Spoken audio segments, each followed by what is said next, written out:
नमस्कार दोस्तों।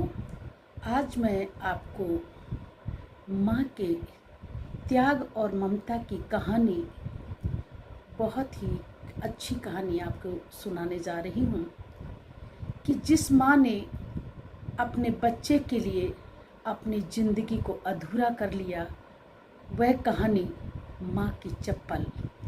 एक माँ होती है जो लंगड़ी होती है और उसके पति का देहांत काफ़ी समय पहले हो चुका होता है।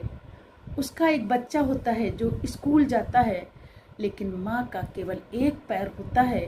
वो चाहती है कि मैं अपने बच्चे को ज़्यादा से ज़्यादा खुशियाँ दे दूँ, लेकिन जैसे ही माँ स्कूल जाती है, बच्चा अपनी माँ को देखता है और माँ से नफ़रत करने लगता है।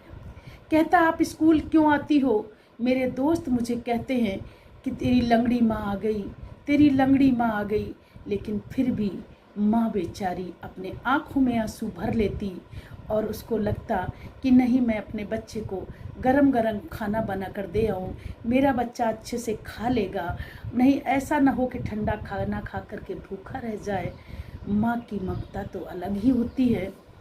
बेचारी रोज़ सुनती, बच्चा ढंग से उससे बात भी नहीं करता, घर आता, स्कूल से जब भी घर आता रोज़ माँ से लड़ता, कल से आप मेरे स्कूल नहीं आओगी, कल से आप मेरे स्कूल नहीं आओगी।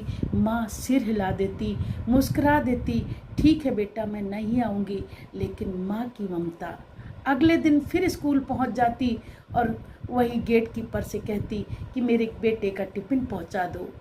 जैसे ही बच्चे को पता चलता कि माँ आज वापस आई थी, फिर माँ से बच्चा लड़ने लगता, झुंझलाने लगता कि मैंने आपको इतने बार मना किया, उसके बावजूद भी आप स्कूल में आती हो।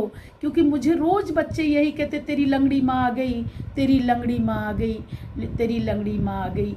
माँ कहती, बेटा मैं क्या करूँ, अगर मेरा एक पैर नहीं है तो मैं क्या करूँ, लेकिन मैं जितना हो सकता है बच्चा, मैं तुम्हारे लिए कुछ करने के लिए तैयार तो रहती हूँ। कोई बात नहीं है, बच्चों को कहने दो, उनका कहने का फ़र्ज है। लेकिन एक दिन माँ, धीरे धीरे एक दिन माँ बीमार पड़ गई। उसको लगता था कि मेरा बच्चा कभी तो मुझे समझेगा, मेरे माँ के दर्द को समझेगा। लेकिन माँ बीमार पड़ गई। माँ को हॉस्पिटल ले जाया गया और माँ उस हॉस्पिटल में ही उसका बेटा लेकर गया जहाँ पर उसका पैर काटा गया था। डॉक्टरों ने जैसे ही उस माँ को देखा, तुरंत पहचान लिया, क्योंकि जब तक उसका बच्चा पढ़ लिख करके एक बहुत बड़ा ऑफिसर